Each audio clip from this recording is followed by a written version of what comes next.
कि प्रतिबिंब क्या होता है। तो देखो ध्यान दें यहाँ फिर से, जब किसी वस्तु से प्रकाश किरणें चलती हैं, यानी किसी वस्तु से टकराकर प्रकाश किरणें चलती हैं और वे एक दूसरे को जिस बिंदु पर काटेंगी उसे कहते हैं प्रतिबिंब। तो वही कटान बिंदु प्रतिबिंब होता है। लेकिन जब किसी दर्पण पर प्रकाश किरण आपतित होता है और परावर्तन के बाद ये एक दूसरे को जिस बिंदु पर काटें वही उसका प्रतिबिंब होता है। वस्तु ए भी है तो ये प्रतिबिंब उसका यहां बनेगा, क्योंकि परावर्तन के बाद यहां पे ये वास्तविक काट रहा है। इस चित्र में हम देख रहे हैं कि इस वस्तु से आने वाली जो प्रकाश किरणें हैं दर्पण पे आपतित होने के बाद जब परावर्तित हुई तो जिस बिंदु काट रहा है वो वास्तविक बिंदु है, यानी ये परावर्तन वास्तव में हो रहा है और एक दूसरे को वास्तविक काटेंगे। तो ये जो प्रतिबिंब बनेगा इस प्रकार से ये वास्तविक प्रतिबिंब है। लेकिन अगर इस प्रकार से हो कि वस्तु से चलने वाला प्रकाश किरण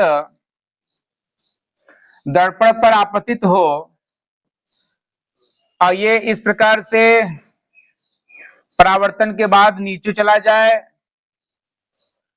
और ये इस प्रकार से परावर्तन के बाद ऊपर की ओर चला जाए, यानी ये वाला जो प्रकाश किरण है नीचे चला गया और ये वाला परावर्तन के बाद ऊपर चला गया, वास्तविक कहीं नहीं काटेंगे, ये फैलते चले जाएंगे। ये जैसे जैसे आगे बढ़ रहे हैं ये दोनों परावर्तन के बाद कहीं भी नहीं काटेंगे एक दूसरे को, वास्तविक रूप से कहीं नहीं काटेंगे। ये नीचे चलता चला जाएगा, ये ऊपर चलता चला जाएगा, यानी और दूर होता जाएगा ऊपर नीचे, तो कहीं नहीं काटने वाले।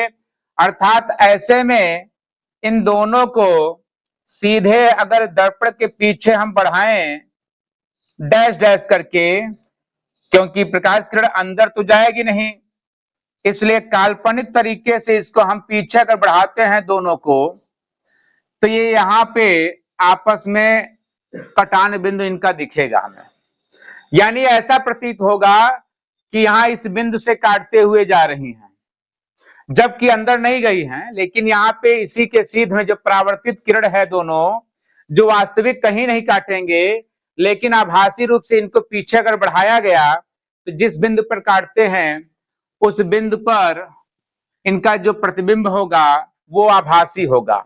यानी दो प्रकार का प्रतिबिंब होता है, वास्तविक और आभासी।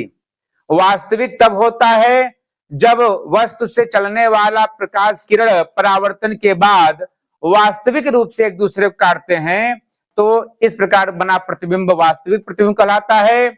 और जब वस्तु से चलने वाले प्रकाश किरण परावर्तन के बाद वास्तविक रूप से कहीं नहीं काटे, अर्थात आभासी रूप से ये दर्पण के पीछे जब काटते हैं तब इस प्रकार बने प्रतिबिंब को आभासी प्रतिबिंब कहते हैं। तो गोलीय दर्पण में सबसे पहले अवतल बनाते हैं, अवतल दर्पण में देखेंगे और फिर हम देखेंगे उत्तल दर्पण में भी। अवतल दर्पण में हम पहले मुख्य अक्ष बना लेते हैं, मुख्य अक्ष बनाएंगे जो ध्रुव से और वक्रता केंद्र से होकर जाता है। ऐसे ही इसका भी बना लेते हैं, तो यहां पर ये ध्रुव और वक्रता केंद्र से जाने वाला ये मुख्य अक्ष, इसका वक्रता केंद्र इधर हो जाएगा। अब बिल्कुल ये सीधे मुख्य अक्ष होगा, अभी कुछ नहीं करना है। क्या कर रहे हो अमित, अंकित, ध्यान दो पहले। तो यहां पर ये देखो, यहां पर ये हमने दो दर्पण लिया। पहला कौन सा दर्पण है, पहला कौन सा दर्पण है, अवतल है, दूसरा उत्तल है, क्योंकि इसका ये दबा हुआ पृष्ठ परावर्तक है जो बाएं ओर है और बाएं ओर इसका भी परावर्तक तल है जो उभरा हुआ है। तो ये अवतल है, ये उत्तल है। अब देखते हैं कि इसमें जो प्रकाश किरण आएगी, इन दर्पणों पे प्रकाश किरण जब आएगी आपतित होगी तो किस प्रकार से इसका परावर्तन होगा। तो सबसे पहला चीज कि अगर मुख्य अक्ष के समांतर आएगी, अगर मुख्य अक्ष के कोई समांतर आता है, ये इस मुख्य अक्ष के समांतर अगर आता है, इसी के पैरेलल, इसी के समांतर सीधे एकदम, तो यहां पर ये जो किरण है इसके दर्पण के फोकस से होकर जाएगा। कहां से जाएगा? दर्पण के फोकस, जो सीपी के बीच में है, बीचों बीच, मिडिल पॉइंट। तो यहां से इसको हम दिखा देंगे जाते हुए, ये इस प्रकार से यहां से परावर्तन होगा इसका। यानी अगर मुख्य अक्ष के समांतर किरण आती है तो ये परावर्तित जब होगी यहां से, तो ये मुख्य फोकस वाले बिंदु से ही होकर जाएगी, ये नियम है। और ये ऊपर से लिए तो नीचे गया, अगर नीचे से लेते हो तो ऊपर जाएगा, नीचे से समांतर ले सकते हैं। यहाँ पे मुख्य अक्ष समांतर नीचे से भी ले सकते हैं, ये नीचे से भी आ सकता है। और अगर जाएगा परावर्तन होकर तो इसी बिंदु से होकर जाएगा, यानी मुख्य फोकस बिंदु से, जो मुख्य बिंदु है, मुख्य फोकस बिंदु, यहीं से जो होकर जाएगा ये इस प्रकार से। नीचे वाला ये ऊपर से चला गया मुख्य फोकस से, और ऊपर वाला ये नीचे यानी मुख्य फोकस से। तो जब यहाँ पे प्रकाश किरण मुख्य अक्ष के समांतर आती है, इसके ऊपर या नीचे से समांतर आएगी, तो परावर्तन का नियम यह है कि ये परावर्तित जब होगी तो मुख्य फोकस बिंदु से ही होकर जाएगी। अब यही चीज हम यहां देखते हैं। चलो अवतल में तो यहां देखे, अब उत्तल में भी देखते हैं ये कैसे जाएगी अगर समांतर आएगी। तो मुख्य अक्ष के समांतर अगर आती है, क्योंकि वस्तु तो इधर ही होगा, परावर्तक तल है ये, तो यहाँ पे ये समांतर अगर आती है मुख्य अक्ष के समांतर, तो ये कहां से होकर जाएगी? ये अब इधर मुख्य फोकस बिंदु से जाते हुए प्रतीत होगी, मुख्य फोकस बिंदु से जाते हुए प्रतीत होगी। ऐसा क्यों भाई? यहां पे जब ये आएगा तो अंदर थोड़ी न जाएगा, ये तो अपारदर्शी हो गया कलई से, ये तो यहीं से परावर्तित हो जाएगा ऊपर की ओर। लेकिन ऊपर की ओर क्यों? क्योंकि समांतर आ रहा है, और जब इसका परावर्तन होगा तो समांतर वाले नियम से ही होगा। ये समांतर जो आ रही थी ये मुख्य फोकस बिंदु से, यानी उसके सीधे में ही जाएगा, मुख्य फोकस बिंदु से होते हुए, लेकिन यह मुख्य फोकस तो अंदर है पीछे की ओर, तो वहां कैसे जाएगा? वहां नहीं जाएगा, ये इसी के सीधे में ऊपर घूम जाएगा, यहां तक आएगा और इसी के सीधे में ही यहां से ऊपर घूमेगा। यानी इसको हम अगर मिला देते हैं डैश डैश पीछे की ओर, तो यहां पर आभासी रूप से तो ऐसा लगता है कि बिल्कुल इसी के सीधे में होकर गया है। और यही चीज अगर नीचे से करते हैं, मुख्य अक्ष के नीचे से समांतर ले लेते हैं, तो अब यहां पर ये जो समांतर आ रहा है ये भी उसी नियम का पालन करेगा, यानी ये भी जब रिफ्लेक्ट यहां से होगा तो ये मुख्य फोकस के ही सीधे में रिफ्लेक्ट होगा यहां पे इस प्रकार से। लेकिन डैश डैश करके पीछे बढ़ा देंगे तो ऐसा लगेगा कि यहां मुख्य फोकस से ही होकर जा रहा है, अर्थात आभासी रूप से। ये वास्तविक रूप से गया था मुख्य फोकस से, लेकिन ये आभासी रूप से यहां पे जा रहा है, वास्तविक नहीं जा रहा है। वास्तविक तो यहीं से घूम गया, ये ऊपर, ये यहीं से घूम गया नीचे, लेकिन डैश डैश करके सीध जब मिलाए, बिल्कुल सीध में मिलाना है ये चीज जब पीछे, तो यहाँ पे इसी के सीध में ही ये जाते हुए प्रतीत होगा। आभासी रूप से ये प्रतीत हो रहा है, ये वास्तविक जा रहा है, ये वास्तव में जा रहा है यफ से होते हुए, लेकिन यहाँ यफ से होते हुए ये प्रतीत हो रहा है कि मुख्य फोकस से होकर ये निकल रहे हैं। ये आभासी रूप से है क्योंकि ये अंदर है यहाँ पे, तो ये इसी के सीध में ही यहाँ पे हम दिखाएंगे। तो नियम ये कहता है कि अगर गोलीय दर्पण में मुख्य अक्ष के समांतर किरणें आती हैं, यानी आपतित होती हैं उसके पृष्ठ पर, तो परावर्तन के पश्चात वे मुख्य फोकस से होकर जाती हैं अथवा जाते हुए प्रतीत होती हैं। अगर अवतल है तो जाती हैं और अगर उत्तल है तो जाते हुए प्रतीत होती हैं। ये दोनों के लिए एक परिभाषा हम इस प्रकार से कह सकते हैं। देखो बी नंबर में क्या है, अब बी नंबर बनाते हैं, पहले अवतल का देखते हैं।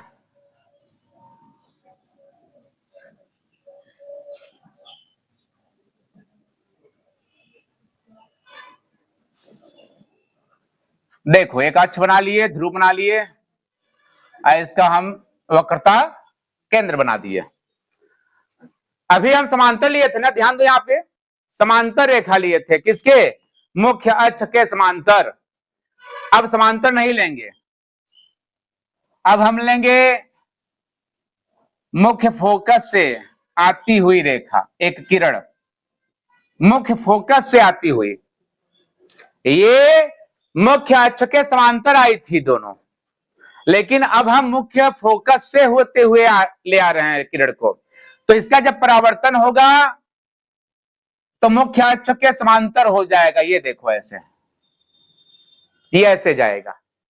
इसमें समांतर आया था और मुख्य फोकस से गया था। इसमें मुख्य फोकस से आया है असमांतर, उसी का उल्टा, उसी का अपोजिट उल्टा। ऐसे ही ये ऊपर से नीचे ऐसे गया है, अब नीचे से ले जाते हैं दूसरा किरण, हम यहां से नीचे से ऊपर की ओर जाते हैं, तो ये यहाँ पे जब मुख्य फोकस से होकर जाएगा, जैसे ऊपर से नीचे आ रहा था, ऐसे नीचे से ऊपर अगर जा रहा है तो ये समांतर जाएगा, मुख्य अक्ष के समांतर चला जाएगा। ये ऐसे, चाहे वो ऊपर से आए और चाहे नीचे से जाए, यानी समांतर होके जाएगा, ये समांतर होके जाएगा। तो ये इसमें देख लिए, अवतल में उत्तल में चलो देखते हैं। उत्तल में देखते हैं तो अक्ष बनाते हैं इसका,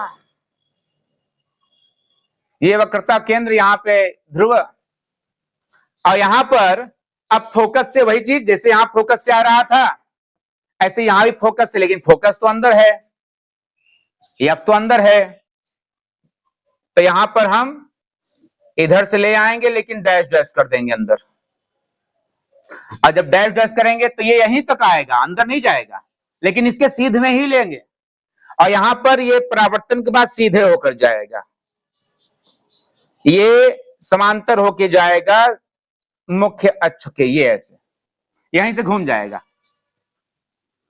ये आया एफ के सीध में, लेकिन आभासी रूप से, और ये यहीं से घूम गया समांतर।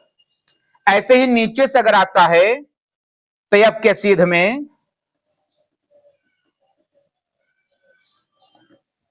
ये ऐसे अगर इसके सीध में आता है तो यहीं से ये घूमेगा दर्पण के परावर्तक तल से, ये समांतर होके चला जाएगा, एकदम इसके समांतरी बनाएंगे, ये ऐसे। तो नियम दोनों में वही है कि अगर प्रकाश किरण गोलीय दर्पण में मुख्य फोकस से आती है, यहां मुख्य फोकस से आ रही है, अथवा मुख्य फोकस पर आते हुए प्रतीत होती है, तब परावर्तन के पश्चात वह मुख्य अक्ष के समांतर होकर जाती है, दोनों में जा रही है। इसमें फोकस से आ रही है, इसमें फोकस पर आते हुए प्रतीत हो रही है, अब परावर्तन के बाद दोनों वही उसी प्रकार जा रहा है, यानी मुख्य अक्ष के समांतर जा रहा है। तीसरा लेंगे वक्रता केंद्र से होते हुए, यानी सी से, जब सी से होते हुए आएगा ना तो वापस उसी मार्ग पर सी से होते हुए चला जाएगा। अब ये ऊपर से नीचे आया, हम नीचे से ऊपर भी बना सकते हैं,